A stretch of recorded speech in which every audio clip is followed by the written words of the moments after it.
Bom dia, prazer estar aqui com vocês. De fato, eu acho que as falas do presidente Lula agora já não estão mais ajudando, nem a ele próprio, nem ao governo. Eu acho que realmente agora passou um pouco do ponto, ainda que a gente compreenda o direito do presidente, né, de demarcar o seu espaço de poder, de tentar apresentar a sua agenda e defender a sua agenda. Eu acho que a partir do momento em que a repetição se torna diária, ministro da Fazenda, que é um ruído que não ajuda o governo e dá ao mercado exatamente aquilo que ele precisa para justificar uma especulação.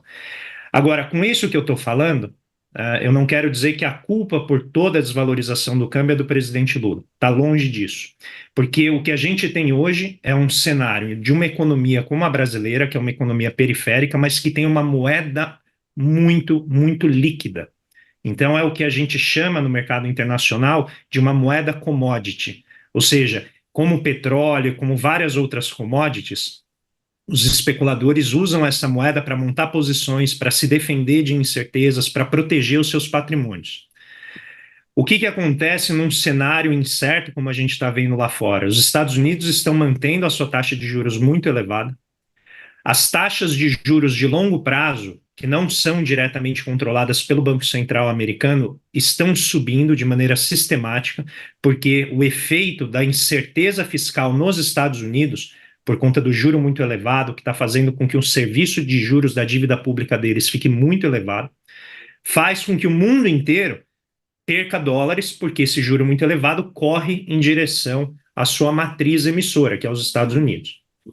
A América Latina, historicamente, é um lugar em que os dólares vêm com muita facilidade e saem com uma facilidade ainda maior.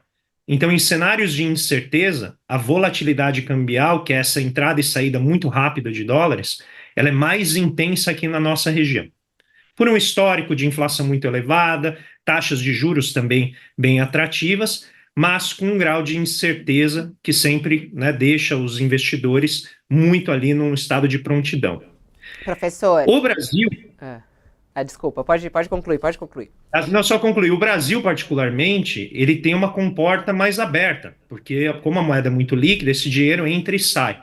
Então, no topo de todos esses elementos básicos, as falas do presidente Lula acabam gerando um elemento adicional que acaba justificando esse ataque especulativo contra a moeda, que não é só nossa, tá? A região México, Colômbia, Chile, Argentina, obviamente por razões diferentes, vem sofrendo esse processo de O, desvalorização cambial, mas a nossa tem sido mais intensa o por prof- conta dessas falas, evidentemente. Professor, duas Fabíola, perguntas tem muito uma objetivas, pergunta. professor. Só rapidinho, Sakamoto, só rapidinho. Duas perguntas muito objetivas. O dólar vai chegar a 6? Isso é um risco? E segundo, o que o presidente Lula pode fazer com a equipe econômica para baixar esse dólar? E o que o Banco Central pode fazer nesse momento? Não sei se o dólar vai chegar a 6, ninguém sabe. Quem disser que sabe está mentindo, porque o dólar foi criado para manter os economistas humildes, tá? Então a gente não sabe prever dólar de nenhuma maneira. Mas assim, existe a chance de chegar a 6 se não houver qualquer decisão da parte do governo em alinhar o discurso com relação à questão fiscal. É preciso haver um alinhamento de discurso, seja para dizer vamos mudar a meta, vamos para cima do social para conseguir manter e reconstruir o social e garantir os investimentos do PAC, e aí vai se mudar a meta, né, fiscal, vai se mudar eventualmente o arcabouço e vai aceitar um câmbio de 6, vai aceitar que a Selic vai subir para depois ela cair, ou vai se fortalecer exatamente a posição do ministro da Fazenda e deixá-lo cumprir o arcabouço fiscal, para que ele possa dizer, eu vou cumprir o arcabouço fiscal com o mínimo de custo possível, com o mínimo de contingenciamento possível, e aí com isso elimina-se essa cereja do bolo em cima de todo esse bolo que eu falei da volatilidade cambial aqui no Brasil. Se não houver esse alinhamento, fica muito difícil. O que o Banco Central pode fazer? O Banco Central, desde julho do ano passado, não usa instrumentos de moderação cambial, de política cambial. Swaps estão apenas sendo rolados, pode usar, tem um espaço grande para usar, tem mais de 350 bilhões de reservas, essas reservas podem ser utilizadas, por enquanto pode ser utilizado o mecanismo de mercado derivativo. Daqui a pouco não vai mais servir derivativo, vai ter que ser a venda da moeda, especificamente o dólar, para tentar acalmar o mercado. Mas eu quero frisar isso aqui, Fabio. Se não houver um alinhamento do discurso entre o presidente e a Fazenda, a gente vai queimar reserva sem ter nenhum efeito sobre o câmbio. Vamos enxugar gelo.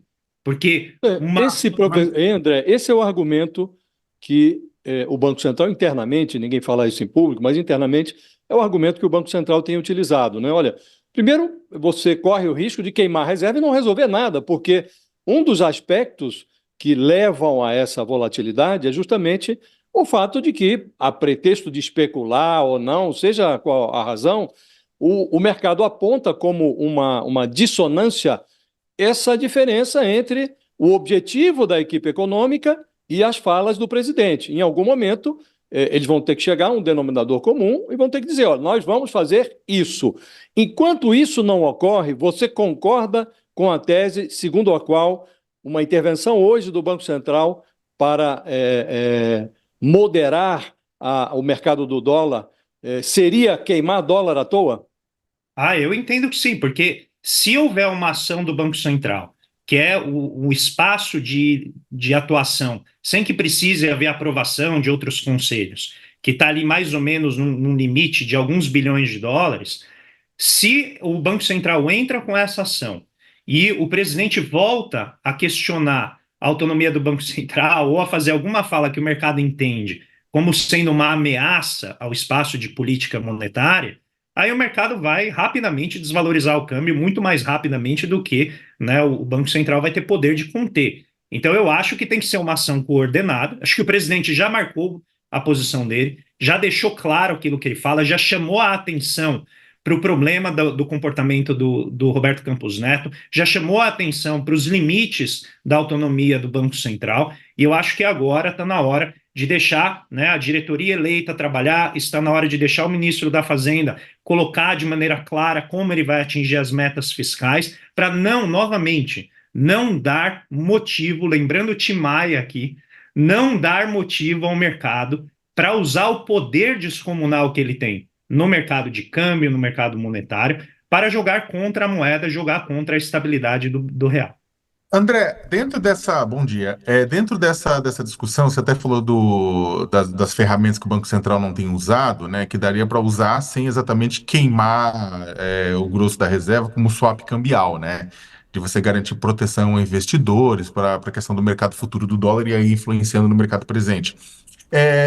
Então, tudo bem, a gente entende todo esse processo, inclusive estava conversando sobre isso, né? O presidente precisa ajudar, mas o presidente do Banco Central também, né? E por que na sua avaliação, o Campos Neto, estamos falando, não estou falando de venda do grosso da reserva, estou falando do swap cambial.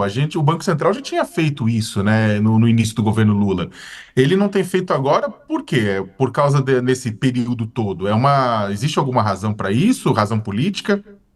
Eu não consegui compreender, porque eu também fui pego de surpresa com essa desvalorização de quase, né, acho que 14% em 2024 já, e eu estou também tentando compreender aí o que está motivando isso tudo. Existe um exagero na reação por parte do mercado, evidentemente, mas não é um exagero só aqui no Brasil. Como eu falei, Colômbia, México, Chile estão passando por processos similares. Eu acho que, quando a gente olha os dados, Leonardo, que a gente vê que em julho do ano passado, o Banco Central simplesmente paralisou a sua política cambial. Então foi um mês antes da entrada, né, ou pelo menos da atuação mais direta do Gabriel Galípolo na direção da política monetária. E não há qualquer explicação. Eu acho que tem um jogo aqui de poder, que é, se o Banco Central atuar muito fortemente no câmbio, o mercado reclama. Eu acompanho muitos relatórios da Faria Lima. E para eles é assim, nossa, o Banco Central não está intervindo no câmbio. O que está acontecendo? Porque ao longo de toda a gestão do Campos Neto, desde 2019, o Banco Central atuou intensamente no câmbio. Intensamente, para controlar o limite de desvalorização e apreciação da moeda. Mas a partir de julho do ano passado, houve um apagão. Não tem mais instrumento, apenas a manutenção dos instrumentos que estavam colocados. Então, aqui eu não consigo dizer claramente se tem uma motivação política. Eu não sou partidário da ideia imediata de que o Campos Neto está usando a política monetária e cambial contra o governo. Não, eu não vejo indícios disso aqui, mas eu acho que, independentemente se há ou não, eu acho que tem um caminho para uma solução simples dessa questão, que é um alinhamento discursivo, retórico por parte do ministro da Fazenda, que abre a possibilidade do Banco Central atuar de maneira eficaz no mercado de câmbio e conter essa depreciação, que, na minha visão, é uma depreciação disfuncional. Ela foge muito ao padrão de comportamento da moeda, por motivos que não me parecem razoáveis. Volto a frisar, as expectativas no Boletim Focus, as expectativas no prisma fiscal não acusam uma deterioração fiscal da maneira que justificaria essa reação do mercado.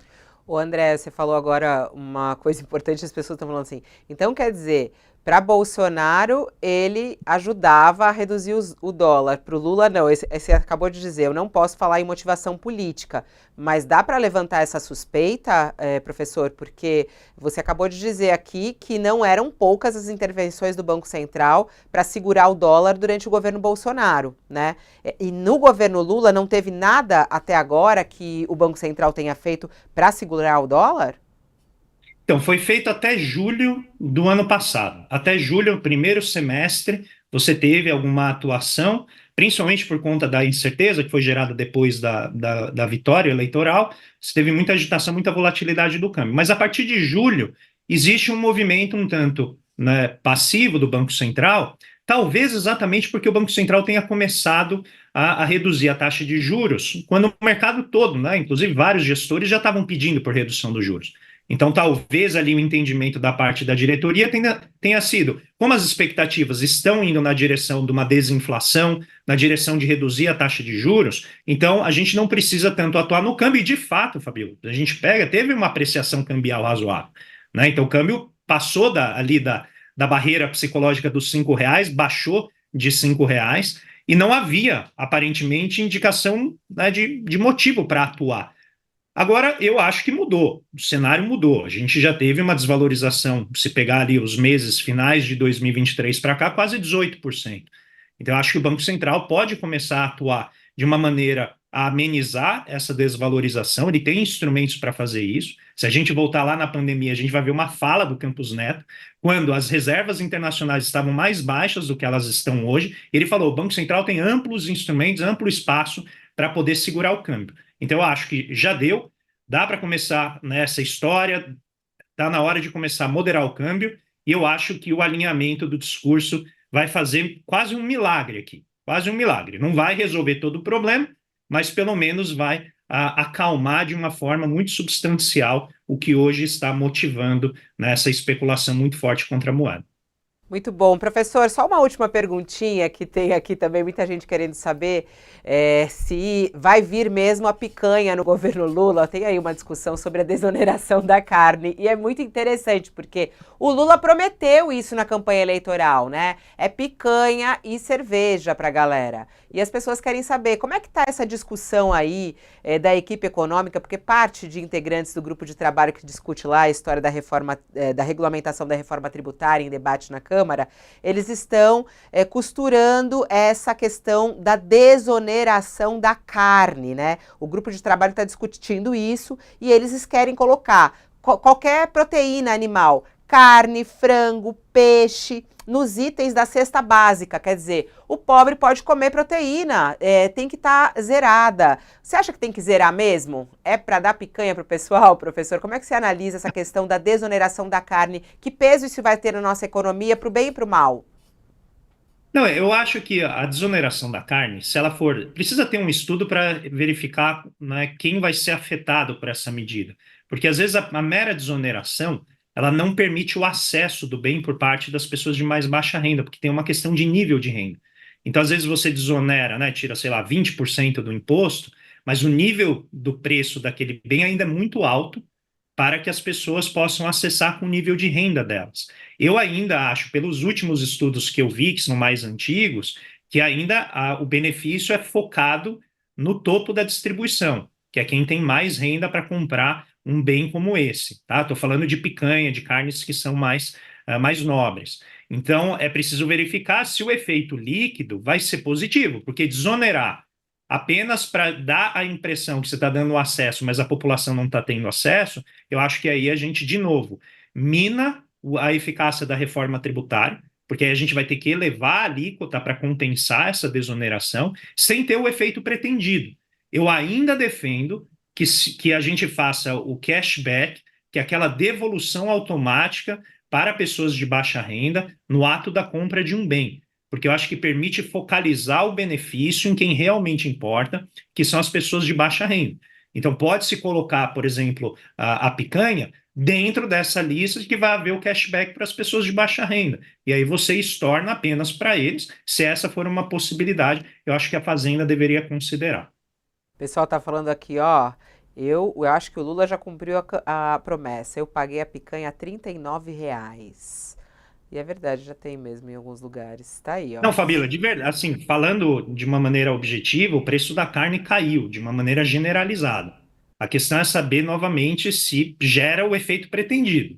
Acho que o ponto é esse, mas de fato as pessoas estão comentando, tem razão, o preço da carne caiu substancialmente.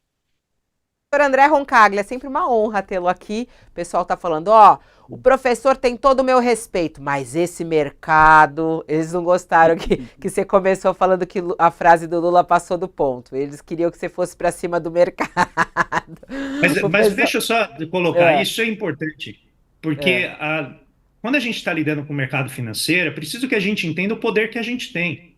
Não adianta a gente confrontar um poder como aquele, numa esfera de domínio como o do mercado, se a gente não atuar estrategicamente. Então, não se trata de validar o que o mercado está fazendo. O mercado está reagindo à incerteza e o mercado faz isso, mas o mercado tem poder. A gente está falando, Fabiola, de uma empresa como o BlackRock, que é um grande fundo de investimento. Para as pessoas terem uma ideia do que se trata isso, essa gestora cuida de 10,5 trilhões de dólares.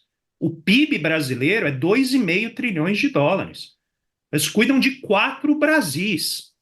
Então, essa formação do mercado financeiro não é algo para a gente brincar. Por isso que eu reforço, o presidente Lula, né, tem o seu direito de colocar, de fazer as suas críticas, de apresentar suas ideias, de colocar o seu programa eleito pelas urnas, mas a gente precisa saber também agir estrategicamente para que o próprio programa do presidente Lula não seja afetado. Porque, em última instância, né, se desarticular esse programa, vai ser exatamente a base de apoio do governo que vai mais sofrer. Vambora.